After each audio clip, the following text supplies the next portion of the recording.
Students, आज हम पढ़ने जा रहे हैं एक बहुत बहुत महत्वपूर्ण टॉपिक जिसका नाम है सेल डिवीजन यानी कि कोशिका विभाजन। जब भी हम लोग कोशिका विभाजन पढ़ते हैं तो हमें सबसे पहले एक चक्र पढ़ना पड़ता है और उस चक्र को हम कहते हैं सेल साइकिल यानी कि कोशिका चक्र कहते हैं। कोशिका चक्र को पढ़े बिना हम सेल डिवीजन को नहीं पढ़ सकते हैं। अब सर्वप्रथम आपको ये मालूम होना चाहिए कि ये बेसिकली सेल डिवीजन क्या है और हम सेल साइकिल क्यों पढ़ रहे हैं।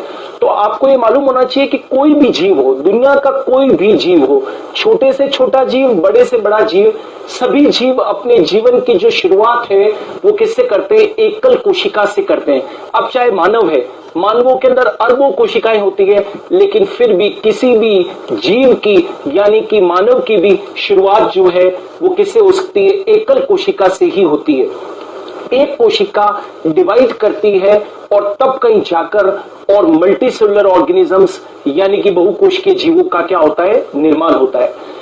देखिए, एक पेरेंट सेल है, मान लीजिए मैंने एक पेरेंट सेल यहां पर बना रखा है। तो पेरेंट सेल जो होती है वो डिवाइड करती है किसके अंदर? दो संतति कोशिकाओं के अंदर, और वापस से ये दो संतति कोशिकाएं जो होती है वो फिर से क्या होती है? लगातार विभाजित होती रहती है।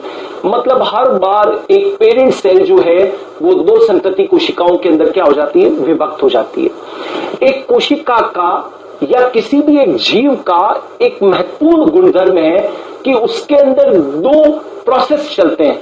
एक का नाम है वृद्धि और दूसरे का नाम क्या है? जनन, ग्रोथ और रिप्रोडक्शन।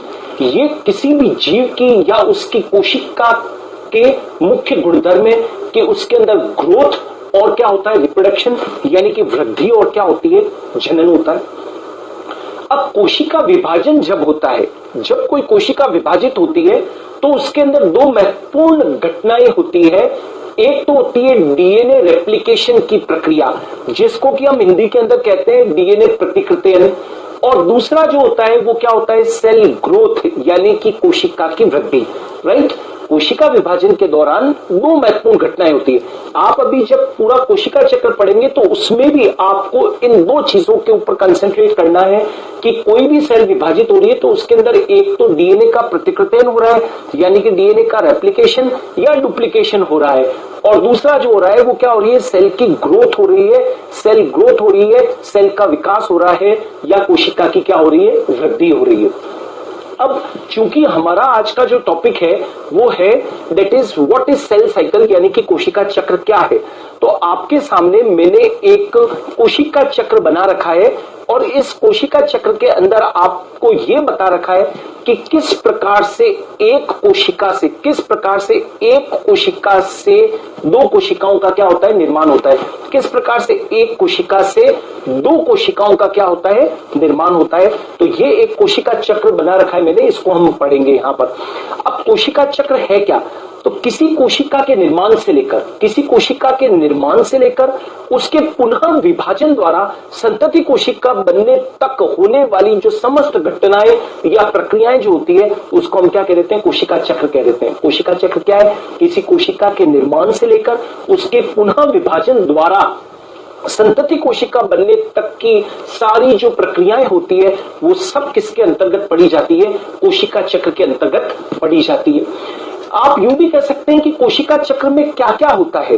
तो देखिए, आपको तीन चीजों के ऊपर आपको ध्यान रखना है। एक है सेल डिवीजन, एक है दैट इज रेप्लिकेशन यानी कि डीएनए का रेप्लिकेशन, ओके, और तीसरा जो है वो क्या है? ग्रोथ। मैं फिर से बोल रहा हूं, कौन कौन सा? एक तो कोशिका का विभाजन, एक डीएनए का प्रतिकृतियन और दूसरा कोशिका की वृद्धि। ये जो तीनों घटनाएं होती है ये एक अनुक्रम में चलनी चाहिए, ये पूरी की पूरी एक सीक्वेंस में चलनी चाहिए। तो सेल साइकिल जो है उस सेल साइकिल के अंदर ही ये जो तीनों घटनाएं होती है वो एक विशिष्ट अनुक्रम में चलती है। तो ये जो कोशिका चक्र है ये वास्तव में घटनाओं का क्या है? अनुक्रम है, जिसमें कोशिका के डीएनए का क्या होता है? द्विगुणन होता है। देखिए, एक तो डीएनए का क्या हो रहा है? द्विगुणन हो रहा है कोशिका चक्र के दौरान। डीएनए द्विगुणन का मतलब होता है डीएनए का डुप्लीकेशन। डीएनए अपनी मात्रा को क्या कर लेता है? दुगुना कर लेता है। राइट? इतना ही नहीं, साथ के साथ द्विगुणन होने के साथ साथ कोशिका चक्र के दौरान क्या होता है? कोशिका की वृद्धि और विकास भी होता है, यानी कि सेल ग्रोथ और डेवलपमेंट भी होता है। और इतना ही नहीं, इसके अलावा कई सारी अन्य रचनाओं का, कई सारे अन्य कंस्टिट्यूएंट्स का भी क्या होता है, निर्माण होता है कोशिका चक्र में। और जब ये सारी चीजें हो जाती है, जब द्विगुणन हो जाता है, वृद्धि हो जाती है, विकास हो जाता है, तो अंत में कोशिका चक्र के द्वारा दो संतति कोशिकाओं के अंदर क्या हो जाती है, विभक्त हो जाती है, दो संतति कोशिकाओं में विभक्त हो जाती है। तो ये सारी घटनाएं किसमें होती है, कोशिका चक्र में होती है। अब आते हैं कि आखिर ये जो कोशिका चक्र होता है, ये इनमें क्या क्या घटनाएं होती है, क्या क्या होता है। तो देखिए, कोशिका चक्र को, सेल साइकिल को हमने दो फेजेस में डिवाइड कर रखा है। इनको अभी हम डिटेल में भी पढ़ेंगे। एक होती है अंतरावस्था और एक होती है एम प्रावस्था, यानी कि एम प्रावस्था या माइटोटिक प्रावस्था। कोशिका चक्र को दो प्रावस्थाओं के अंदर विभक्त किया गया है। एक का नाम है अंतरावस्था, जिसको बोलते हैं इंटरफेस, और एक होता है एम फेज, यानी कि माइटोटिक फेज। कोशिका चक्र जो होता है उसमें जो अंतरावस्था होती है वो एक लंबी प्रावस्था होती है, और जो ये एम फेज होता है या जो एक्टिव डिवाइडिंग प्रावस्था या एक्टिव डिवाइडिंग फेज होती है, ये बहुत छोटी प्रावस्था होती है। राइट, मान लीजिए कि कोशिका चक्र चल रहा है, तो कोशिका चक्र में जो लगने वाला समय है उसका 95% जो समय है वो तो अंतरावस्था को संपन्न करने में लग जाता है, और केवल 5% जो समय है वो एम प्रावस्था के अंदर लगता है। इसका मतलब ये हुआ कि 95% मतलब बहुत बड़ा हिस्सा जो है वो अंतरावस्था में काम में आ जाता है। और ये जो एम प्रावस्था होती है वो बहुत छोटी सी प्रावस्था है, उसमें केवल जो है वो 5% समय लगता है इसको पूरा करने के लिए। अब देखिए, कोशिका चक्र जो होता है उसका काल अलग अलग जीवों में अलग अलग होता है। यदि मैं एक यूकेरियोटिक जीव की बात करूं, मान लीजिए मैं मानव की बात करता हूं, तो मानव के अंदर कोशिका चक्र का जो काल है एक कल्चर मीडियम में, एक संवर्धन मीडियम के अंदर, यानी कि कोशिका एक बार कितने समय में विभाजित होती है, तो मानव के अंदर ये जो काल है कोशिका चक्र का वो कितना होता है, 24 आवर्स का होता है। इसी तरीके से यदि मैं बात करूं यीस्ट की, तो यीस्ट के अंदर जो कोशिका चक्र का काल है, यानी कि एक कोशिका को विभाजित होने में लगने वाला जो समय है वो कितना होता है, 90 मिनट का होता है। यदि मैं विक्शिया फाबा की बात करूं, तो उसके अंदर कोशिका चक्र में 31 घंटे का समय लगता है। तो अलग अलग जीवों के अंदर कोशिका को विभाजित होने के अंदर अलग अलग क्या लगता है, काल लगता है। ठीक है, लेकिन ये बात तय है कि अंतरावस्था जो होती है वो हमेशा लंबी होती है, और एक्टिव डिवाइडिंग फेज यानी कि जो एम फेज होता है वो क्या होता है, छोटा होता है। ओके, अब आ जाते हैं कि ये जो अंतरावस्था होती है ये कितने चरणों में कंप्लीट होती है, अंतरावस्था स्वयं कितने चरणों में कंप्लीट होती है। तो अंतरावस्था जो है वो 3 चरणों में संपन्न होती है, G1, S और G2। अंतरावस्था 3 चरणों में पूरी होती है, G1, S और G2, जिसको कि अभी हम विस्तार से पढ़ेंगे। राइट, और ये जो एम फेज होता है जिसमें कि कोशिका विभाजित हो जाती है, ये जो एम फेज है ये वापस से 2 चरणों के अंदर संपन्न होता है। एक का नाम क्या है, केंद्रक विभाजन। केंद्रक विभाजन को अंग्रेजी के अंदर कहते हैं कैरियोकाइनेसिस, और दूसरा जो होता है वो कोशिका द्रव्य विभाजन, जिसको कि हम क्या कहते हैं, साइटोकाइनेसिस कहते हैं। केंद्रक विभाजन जैसा कि नाम दर्शा रहा है, इसमें केंद्रक का क्या होता है, विभाजन होता है, कोशिका के केंद्रक का विभाजन हो जाएगा, और साइटोकाइनेसिस के अंदर क्या हो जाएगा, कोशिका के कोशिका द्रव्य का क्या हो जाएगा, विभाजन हो जाएगा। हमेशा याद रखें, केंद्रक विभाजन पहले होता है और कोशिका द्रव्य विभाजन क्या होता है, बाद में होता है। वास्तव में केंद्रक विभाजन के दौरान क्या होता है, केंद्रक विभाजन के दौरान जो क्रोमोसोम्स हैं उनका क्या होता है, सेपरेशन होता है, गुणसूत्रों का क्या होता है, पृथक्करण होता है, और कोशिका द्रव्य विभाजन में कोशिका द्रव्य का क्या होता है, विभाजन होता है। फिर ये जो केंद्रक विभाजन होता है, ये केंद्रक विभाजन 4 प्रावस्थाओं में पूरा होता है। राइट, यानी कि PMAT। कई बार एग्जाम्स के अंदर एक क्वेश्चन पूछते हैं कि जब एम फेज के अंदर कोशिका एंटर कर जाती है और जब केंद्रक का विभाजन होता है तो केंद्रक का विभाजन जो है वो कितने चरणों में पूरा होता है। तो याद रखना, केंद्रक के विभाजन को होने के लिए 4 चरणों की जरूरत पड़ती है। PMAT आप सभी ने सुना होगा, इसी सीक्वेंस में याद रखना है। Prophase, P for prophase, N for metaphase, A for anaphase, T for telophase. PMAT, prophase, metaphase, anaphase और टीलोफेज। ओके, अब सबसे पहले हम पढ़ने जा रहे हैं अंतरावस्था, इंटरफेस। देखिएगा, इंटरफेस के लिए एक मैंने नोट डाल रखा है यहां पर कि अंतरावस्था दो एम प्रवस्थाओं के बीच की प्रवस्था है। अंतरावस्था क्या है? दो एम प्रवस्थाओं के बीच की प्रवस्था है। कैसे हुआ ये दो एम प्रवस्थाओं के बीच की प्रवस्था कैसे हुई? ये देखिएगा, यहां पर देखो, जैसे मान लीजिए कि ये एक जीवन, फिर है जीवन एस और G2। ये तो क्या हो गया? अंतरावस्था। अंतरावस्था के बाद में कौन सा फेज आता है? N phase. तो जीवन एस G2 जैसे ही पूरा होता है तो कोशिका एन फेज के द्वारा क्या हो जाती है? विभाजित हो जाती है। अब वापस से यदि कोशिका को विभाजित होना है, वापस से कोशिका को विभाजित होना है, तो कौन सा प्रावस्था चालू हो जाएगी? अंतरावस्था प्रावस्था चालू हो जाएगी। तो वापस से क्या आ जाएगा? जीवन एस और कौन सी हो जाएगी? G2। तो यहां पर आप देख सकते हैं कि बीच में क्या है? एम प्रवस्था है। अंतरावस्था दो एम प्रवस्थाओं के बीच की, अंतरावस्था दो एम प्रवस्थाओं के बीच क्या होती है? यानी कि अंतरावस्था जो है वो एम प्रवस्थाओं के क्या पर होती है? बीच में स्थित होती है। एम प्रवस्थाओं के बीच में आप देख सकते हैं एम प्रवस्थाओं के बीच में कैसे? ये क्या चीज है? That is known as interphase. ये इंटरफेस है, अंतरा प्रवस्था है, अंतरावस्था। और ये भी क्या चीज है? अंतरावस्था, राइट। तो अंतरावस्था जैसे खत्म होती है तो कोशिका क्या हो जाती है? विभाजित हो जाती है। अब यदि मान लीजिए वापस से कोशिका को विभाजित होना है, वापस से यदि कोशिका को विभाजित होना है तो उसको किससे गुजरना होगा? किससे होकर गुजरना होगा? दैट इज नॉन एज अंतरावस्था से होकर गुजरना होगा। ठीक है, तो अब क्या होगा? वापस से कौन सा? जीवन एस G2 और नेक्स्ट वापस से क्या आ जाएगा? एम फेज आ जाएगा। तो हमने क्या लिखा था कि अंतरावस्था दो एम प्रवस्थाओं के बीच क्या होती है? यानी कि अंतरावस्था दो एम प्रवस्थाओं के कहां पर है? बीच में स्थित है। दो एम प्रवस्थाओं के बीच में, जैसे कि देखिए यहां पर क्या है? ये इंटरफेस है और ये क्या चीज है? That is known as what? M phase. ये भी कौन सा है? एम फेज है। तो दो एम प्रवस्थाओं के बीच में कौन होगी? अंतरावस्था होगी। ठीक है, अब अंतरावस्था क्या है? बेसिकली अंतरावस्था क्या है तो इसको समझते हैं हम।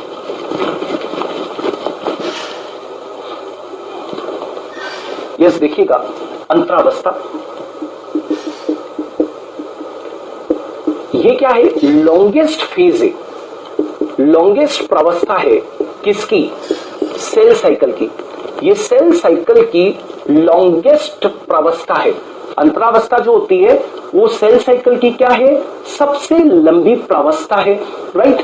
और इस अंतरावस्था को हम क्या कहते हैं? रेस्टिंग फेज कहते हैं। रेस्टिंग फेज कहते हैं, रेस्टिंग फेज, यानी कि इसको क्या कहते हैं? विश्राम प्रावस्था कहते हैं। इसे विश्राम प्रावस्था क्यों कहते हैं? क्योंकि इसके अंदर कोशिका विभाजित नहीं होती है। देखिए, कोशिका विभाजित कब होती है? एम प्रावस्था में होती है, लेकिन इस प्रावस्था में कोशिका विभाजित नहीं होती है, इसलिए इसको हम क्या कहते हैं? विश्राम प्रावस्था। लेकिन ध्यान रहे, कहने को तो ये क्या है कि ये विश्राम प्रावस्था है, लेकिन उपापचय की दृष्टि से, उपापचय की दृष्टि से, उपापचय की दृष्टि से सबसे सक्रिय प्रावस्था है। सबसे सक्रिय प्रावस्था उपापचय की दृष्टि से देखोगे तो सबसे क्या है? एक्टिव स्टेज है। उपापचय का मतलब क्या होता है? मेटाबॉलिकली ये सबसे क्या होती है? एक्टिव स्टेज होती है। और यहां पर जो गुणसूत्र होते हैं, गुणसूत्र धागे नुमा होते हैं, धागे नुमा। और ये जो गुणसूत्र धागे नुमा होते हैं उनको हम क्या बोलते हैं? क्रोमेटीन धागे कहते हैं। क्रोमेटीन धागे मतलब ये हुआ कि यदि आप इंटरफेस अवस्था का अध्ययन करोगे तो इंटरफेस अवस्था के अंदर जो केंद्रक के अंदर गुणसूत्र होते हैं ना, वो बिल्कुल जालनुमा होते हैं, राइट, नेटवर्क लाइक होते हैं। और नेटवर्क किसका बना होता है? क्रोमेटीन धागों का बना होता है। गुणसूत्र स्पष्ट नहीं होते हैं इंटरफेस के अंदर, ठीक है। और इंटरफेस जो है, इस इंटरफेस जो होता है, इंटरफेस, इसके अंदर तीन चरण होते हैं, G1, S और G2। इन चरणों के बारे में सबसे पहले दो वैज्ञानिक थे, होवर्ड व पेल्क। होवर्ड और पेल्क दो वैज्ञानिक थे। इन्होंने 1953 के अंदर बताया कि इंटरफेस जो है वो तीन चरणों में संपन्न होता है, यानी कि इंटरफेस के अंदर तीन प्रावस्थाएं होती है, एक G1, S और G2। इन प्रावस्थाओं के बारे में सबसे पहले किसने बताया? होवर्ड और पेल्क ने बताया। अब अंतरावस्था के अंदर देखिए, मैंने यहां से आप देख सकते हैं कि अंतरावस्था के अंदर यहां पर मैंने 3 चरण बना रखे हैं। ये देखिए, ये वाला जो चरण है वो कौन सा है, जीवन प्रवस्था है। ये वाला जो है वो कौन सा है, एस प्रवस्था है। और ये वाली कौन सी है, G2 प्रवस्था है। तो यहां से लेकर और यहां तक यदि आप पूरा देखेंगे तो मैंने क्या लिख रखा है, ये यहां से लेकर यहां तक इंटरफेज है, यानी कि क्या चीज है, इंटरफेस, यानी कि अंतरावस्था है। ठीक है, अब ये जो इंटरफेस है वो सेल साइकिल का लॉन्गेस्ट फेज है। तो आप जानते हैं कि इंटरफेस के अंदर ये जो विभिन्न उपप्रवस्थाएं हैं, जैसे कि G1, S और G2, इनमें क्या क्या होता है वो देखें। सबसे पहले हम लेते हैं G1 फेज, राइट। तो ये क्या चीज है, G1 फेज क्या है, तो ये क्या है, ग्रोथ पीरियड। ये क्या है, ग्रोथ पीरियड है बेसिकली। ये ग्रोथ पीरियड है। आप इसको क्या कह सकते हो, गैप 1 भी कह सकते हो। गैप 1 भी कह सकते हो। गैप क्यों कहते हैं, क्योंकि एक कोशिका विभाजित हो गई है, उसके बाद में वापस से कोशिका विभाजित होगी, तो उसके बीच में ये क्या होता है, गैप होता है। इसलिए जीवन स्टेज को हम क्या कह देते हैं, गैप स्टेज, गैप 1 भी कह देते हैं, या इसे ग्रोथ पीरियड भी कह देते हैं। तो आप देखिए, मैं इसे चाहूं तो इसे प्री सिंथेसिस फेज भी कह सकता हूं। प्री सिंथेसिस फेज, पूर्व संश्लेषी प्रवस्था या पूर्व संश्लेषी प्रवस्था। क्यों, क्योंकि इसके बाद में क्या है, एस फेज। एस फेज में डीएनए का क्या होता है, संश्लेषण होता है, लेकिन एस फेज के पूर्व ये प्रवस्था पाई जा रही है, तो इसको प्री सिंथेसिस फेज कहते हैं, यानी कि पूर्व संश्लेषी प्रवस्था। संश्लेषी प्रवस्था के पूर्व पाई जाने वाली प्रवस्था। हम ये भी कह सकते हैं कि ये प्रवस्था किसके बीच में पाई जाती है, तो ये प्रवस्था एम फेज, राइट, यानी कि माइटोटिक फेज व एस फेज के मध्य पाई जाती है। माइटोटिक फेज और एस फेज के बीच में पाई जाती है। ये क्या है, एस है। यहां पर क्या है, ये माइटोटिक फेज है। आप देख सकते हैं माइटोटिक फेज और एस फेज के बीच में क्या पाई जा रही है, that is known as the G one stage पाई जा रही है। और आपको ये मालूम होना चाहिए कि जीवन फेज जो होता है वो इंटरफेज की, यानी कि अंतरावस्था की सबसे लंबी प्रवस्था है। इंटरफेज की सबसे लंबी प्रवस्था है ये। इंटरफेज में 3 प्रवस्थाएं थी, G1, S और G2। उन तीनों में से भी सबसे लंबी प्रवस्था जो है वो कौन सी है, जीवन प्रवस्था है। और इस जीवन प्रवस्था के अंदर क्या होता है, तो एक क्वेश्चन जो पीएमटी के अंदर और अन्य एग्जामों के अंदर जो क्वेश्चन पूछते हैं आपसे वो ये है कि इसमें इस प्रवस्था में कोशिका विभाजित होने के लिए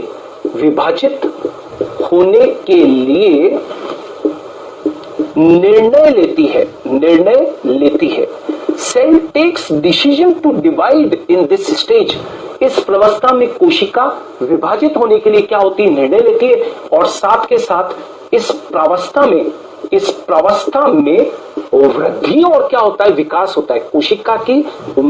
कोशिका इस प्रवस्था में वृद्धि व क्या होता है, विकास।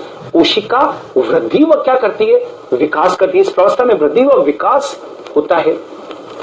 अब वृद्धि और विकास कैसे होता है, तो याद रखना, इस प्रावस्था में प्रोटीन व आरएनए का क्या होता है, निर्माण होता है। प्रोटीन व आरएनए का निर्माण होता है। और कोशिका उपापचय की दृष्टि से सक्रिय रहती है। उपापचय की दृष्टि से कोशिका सक्रिय रहती है। उपापचय की दृष्टि से कोशिका सक्रिय रहती है। ये सब घटनाएं जो है वो किसके अंदर हो रही है, that is known as G1 प्रवस्था के अंदर हो रही है। ओके, अब जीवन प्रवस्था के अंदर कोशिका की वृद्धि हो गई है, विकास हो गया है, प्रोटीन और आरएनए का यहाँ पर निर्माण हो गया है, और कोशिका विभाजित होने के लिए क्या ले रही है, निर्णय ले रही है। और ये एस प्रवस्था के पहले की प्रवस्था है, या हम कह सकते हैं ये एम प्रवस्था और एस प्रवस्था के मध्य में पाई जाने वाली क्या है, प्रवस्था है। अब आ जाते हैं एक बहुत महत्वपूर्ण स्टेज इंटरफेज की, और उसका नाम है that is known as the S phase. S प्रवस्था। इस एस प्रवस्था को अंग्रेजी में तो बोलते हैं सिंथेसिस फेज, और हम हिंदी के अंदर इसको बोलते हैं संश्लेषी प्रावस्था। अब ये संश्लेषी प्रावस्था कहां पर है? तो ये जो एस प्रावस्था है वो G1 व G2 के मध्य स्थित, G1 व G2 के मध्य क्या है, ये स्थित है। और इस एस प्रावस्था में होता क्या क्या है? तो सबसे महत्वपूर्ण जो पीएमटी में कई बार क्वेश्चन पूछते हैं वो ये है कि यहां पर डीएनए का डुप्लीकेशन हो जाता है, डीएनए का द्विगुणन हो जाता है। द्विगुणन का मतलब ये है कि कोशिका के अंदर जो डीएनए की मात्रा है वो डबल हो जाती है। डबल हो जाने का मतलब क्या है? यदि मान लीजिए कि जीवन के अंदर, जीवन स्टेज के अंदर यदि डीएनए की मात्रा यदि 2 है तो वो क्या हो जाती है, 2C है तो वो कितनी हो जाती है, 4C हो जाती है। इसका मतलब डीएनए जो होता है वो क्या हो जाता है, डुप्लीकेट हो जाता है, यानी कि डीएनए का क्या हो जाता है, डुप्लीकेशन। आप चाहो तो इसे रेप्लिकेशन भी कह सकते हो, या इसे आप क्या कहते हैं, प्रतिकृतियन कहते हैं। लेकिन ध्यान रहे, यहां पर एक नोट डाल देता हूं कि डीएनए का डुप्लीकेशन हो रहा है, लेकिन गुणसूत्र का डुप्लीकेशन नहीं होता। ये नहीं सोचना है कि डीएनए का डुप्लीकेशन हो गया है तो गुणसूत्र का भी डुप्लीकेशन हो जाएगा। एग्जाम में क्वेश्चन पूछते हैं, मान लीजिए कि यदि जीवन प्रावस्था के अंदर गुणसूत्र जो है वो 2n है, द्विगुणित है, तो एस प्रावस्था के अंदर ऐसा नहीं हो जाएगा कि 2n का 4n हो जाएगा। एस प्रावस्था के अंदर 2n का 2n ही रहेगा, there will be no change in the chromosome number, but जो डीएनए होगा वो डुप्लीकेट हो जाएगा। 2n का 2C का कितना हो जाएगा, 4C हो जाएगा। तो एक तो एस प्रावस्था में क्या हो रहा है, डीएनए का क्या हो रहा है, डुप्लीकेशन हो रहा है। साथ के साथ आपको मालूम होना चाहिए कि डीएनए का जो रेप्लिकेशन होता है उसके अंदर डीएनए पॉलीमरेज एंजाइम बहुत जरूरी होता है। तो इस प्रावस्था में डीएनए पॉलीमरेज एंजाइम सक्रिय रहता है। डीएनए पॉलीमरेज एंजाइम सक्रिय रहता है। डीएनए पॉलीमरेज एंजाइम यहां पर क्या रहता है, एक्टिवेटेड रहता है, क्योंकि डीएनए का क्या होता है, रेप्लिकेशन होता है। ठीक है, तो डीएनए पॉलीमरेज एंजाइम। साथ के साथ याद रखना सेंट्रियोल का मतलब होता है तारक केंद्र। तारक केंद्र का भी द्विगुणन हो जाता है। इस अवस्था के अंदर तारक केंद्र का भी क्या हो जाता है, द्विगुणन हो जाता है। तारक केंद्र यानी कि सेंट्रियोल का भी क्या हो जाता है, डिवीजन हो जाता है। और इस प्रावस्था के अंदर हिस्टोन प्रोटीन भी क्या रहते हैं, सक्रिय। हिस्टोन प्रोटीन भी सक्रिय रहते हैं। हिस्टोन प्रोटीन भी क्या रहते हैं, सक्रिय। तो ये स्टूडेंट था किसके बारे में, दैट इज एस प्रावस्था के बारे में। अब एस प्रावस्था के बाद में आप देख सकते हो, एस के ठीक बाद में, एस स्टेज के ठीक बाद में कौन सी अवस्था आ रही है, G2 प्रावस्था, राइट। G2 प्रावस्था। इस G2 प्रावस्था को हम क्या बोलते हैं, that is known age gap 2 प्रावस्था कह सकते हो, या इसको कह सकते हो ग्रोथ पीरियड 2, राइट। इस प्रावस्था में और अधिक कोशिका वृद्धि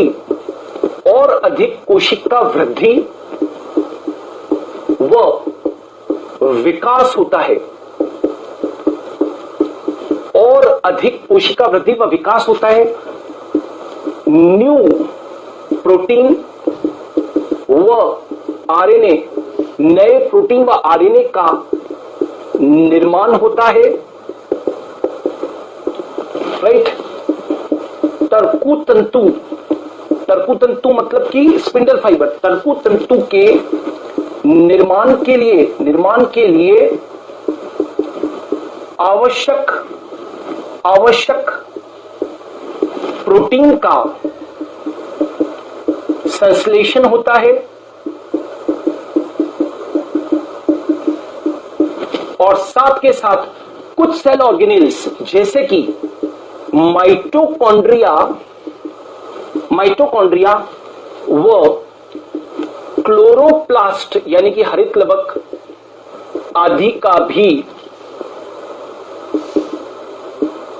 डुप्लीकेशन होता है। हम चाहे तो ये भी कह सकते हैं कि G2 प्रवस्था जो होती है इसको हम पोस्ट सिंथेटिक फेज भी कहते हैं। पोस्ट सिंथेसिस फेज, पोस्ट का मतलब क्या होता है बाद में, पश्चात संश्लेषी प्रवस्था, आप इसको पोस्ट सिंथेसिस फेज या पश्चात संश्लेषी प्रवस्था भी कह सकते हैं, क्योंकि ये प्रवस्था किसके बाद में आती है, एस प्रवस्था के बाद में आती है। ओके, तो ये तो थे 1953 में होवर्ड और पेल्क ने इन तीन प्रवस्थाओं के बारे में बताया, और ये तीनों प्रवस्थाएं G1, S और G2 किसके अंतर्गत आ रही है, इंटरफेज के अंतर्गत आ रही है। जैसे ही ये तीन प्रवस्थाएं पूरी हो जाती है तो कोशिका एंटर करती है किसके अंदर, एक फेज के अंदर, और वो कौन सा है, एम फेज है। भले ये एम फेज बहुत छोटे से काल का होता है, लेकिन ये वह फेज है जिसके अंदर की कोशिका क्या हो जाती है, विभाजित हो जाती है। एम फेज यानी कि क्या है, ये माइटोटिक फेज है। कोशिका जैसे ही G1, S और G2 प्रवस्थाएं पूरी कर लेती है तो एम फेज के अंदर यानी कि माइटोटिक फेज के अंदर एंटर कर जाती है और कोशिका क्या हो जाती है, डिवाइड हो जाती है। तो हम कह सकते हैं कि ये क्या है, एक्टिव डिवाइडिंग फेज है। ये एक्टिव डिवाइडिंग फेज है, ये एक्टिव डिवाइडिंग फेज है जिसमें कि कोशिका क्या हो जाती है, विभाजित हो जाती है। और एक्टिव डिवाइडिंग फेज का जो पहला चरण है वो क्या होता है, कैरियोकाइनेसिस होता है, यानी कि क्या होता है, केंद्रक का विभाजन, जिसमें गुणसूत्रों वगैरह का सेपरेशन होगा और अंत में दो केंद्रकों का क्या होगा, निर्माण होगा। तो कैरियोकाइनेसिस होगा। और कैरियोकाइनेसिस आप देख सकते हो यहां पर, जब कोशिका G2 पूरा कर लेती है और जब माइटोसिस प्रवस्था में एंटर करती है तो कैरियोकाइनेसिस होता है। और कैरियोकाइनेसिस के अंतर्गत, कैरियोकाइनेसिस में 4 चरण होंगे, PMAT, प्रोफेज, मेटाफेज, एनाफेज और टीलोफेज, राइट। और जैसे ही प्रोफेज, मेटाफेज, एनाफेज और टीलोफेज होंगे तो क्या होगा, अंत में साइटोकाइनेसिस होगा, कोशिका द्रव्य विभाजन होगा। और कोशिका द्रव्य विभाजन होते ही लास्ट में देख सकते हैं साइटोकाइनेसिस जैसे ही पूरा हो जाएगा तो ये क्या बन जाएगी, 2 सेल्स क्या हो जाएगी, फॉर्म हो जाएगी, 2 कोशिकाओं का निर्माण हो जाएगा। तो देखिए साइटोकाइनेसिस पूरा हो गया है, और जैसे ही साइटोकाइनेसिस पूरा हो जाता है तो यहां पर 2 कोशिकाओं का क्या हो गया है, निर्माण हो गया है। यानी कि आप देख सकते हैं एक कोशिका से हमने स्टार्ट किया था, G1 में हम एंटर हुए थे, फिर S में एंटर हुए, फिर G2 के अंदर एंटर करके एक्टिव डिवाइडिंग फेज में एंटर हुए, और फिर उसके बाद में 2 कोशिकाओं का क्या हो गया, निर्माण हो गया, राइट। तो ये कौन सा था, दैट इज एक कोशिका से 2 कोशिकाओं का निर्माण। अंत में आप एक चीज और बहुत बहुत महत्वपूर्ण जो एग्जाम्स के अंदर पूछते हैं, और वो है कि एक आपको इस कोशिका चक्र के अंदर एक G0 फेज दिख रहा है। G0 फेज, ये G0 फेज क्या है, तो इसको बोलते हैं क्विसेंट, क्विसेंट स्टेज। क्विसेंट का शाब्दिक अर्थ होता है शांत अवस्था, शांत प्रावस्था, जैसे कि नाम दर्शा रहा है शांत प्रवस्था। क्विसेंट स्टेज एक ऐसी स्टेज है जिसके अंदर किसी भी प्रकार का कोई भी विभाजन नहीं होगा, कोशिका विभाजित नहीं होती है। कुछ सेल्स जैसे कि फॉर एग्जांपल हार्ट सेल्स, ये किस में एंटर कर जाती है, enter in G0 phase, enter in G0 phase. ये G0 फेज कब आता है, क्या है, तो G0 फेज में क्या होता है कि cell is arrested at G1 stage। Arrested का मतलब क्या होता है कि कोशिका G1 स्टेज के अंदर गिरफ्त में आ जाती है और आगे विभाजित ही नहीं होती है। Cell is arrested at G1 stage, मतलब कोशिका जो है, कोशिका G1 स्टेज से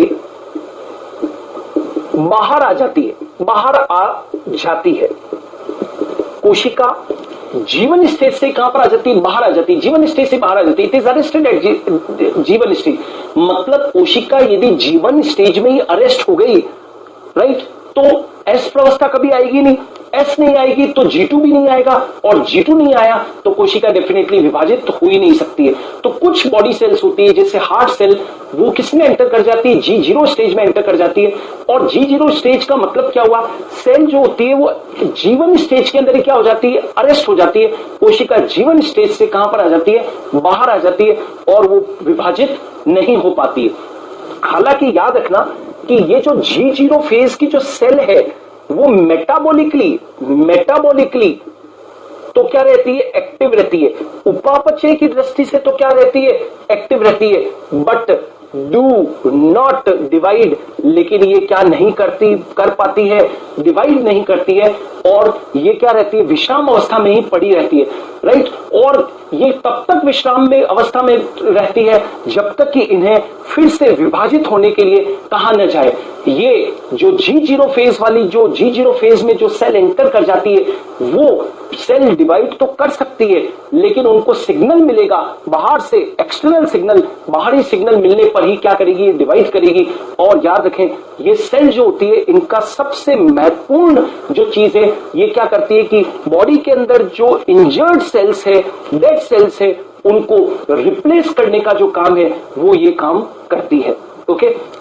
और ये भी ध्यान रखना कि एक कोशिका जो G0 में स्टेज में एंटर कर गई है, वो फिर डिवाइड नहीं करती है। लेकिन ये भी ध्यान रहे कि एक बार कोई कोशिका जीवन को लांग कर एस प्रवस्था में एंटर कर जाती है, तो फिर उसका डिवाइड होना तय है। लेकिन एस प्रवस्था के पहले क्या होता है, निर्णय की अवस्था होती है। आप जानते हैं कि एस प्रवस्था जो है वो क्या रहती है, निर्णय की प्रवस्था होती है। उसमें कोशिका विभाजन के लिए क्या करती है, निर्णय करती है। लेकिन कभी कभी ऐसा होता है कि कोशिका अपने निर्णय को बदल देती है और वो कोशिका जो है वो जीवन से बाहर निकल जाती है। तब उस कोशिका को हम क्या कहते हैं, वो G0 प्रवस्था के अंदर क्या कर जाती है, एंटर कर जाती है। और ये जो जीवन और G2 प्रवस्थाएं जो थी, वो कोशिका की वास्तविक तैयारी की क्या थी, प्रवस्थाएं थी। इसीलिए तो हमने कहा था कि सेल साइकिल के पूरे चक्र के अंदर जीवन S और G2 जो अंतरावस्था की जो 3 चरण है, वो प्रिपरेटरी फेज है। यानी कि प्रिपरेटरी फेज का मतलब होता है कोशिका अपने आप को विभाजन के लिए क्या करती है, तैयार करती है।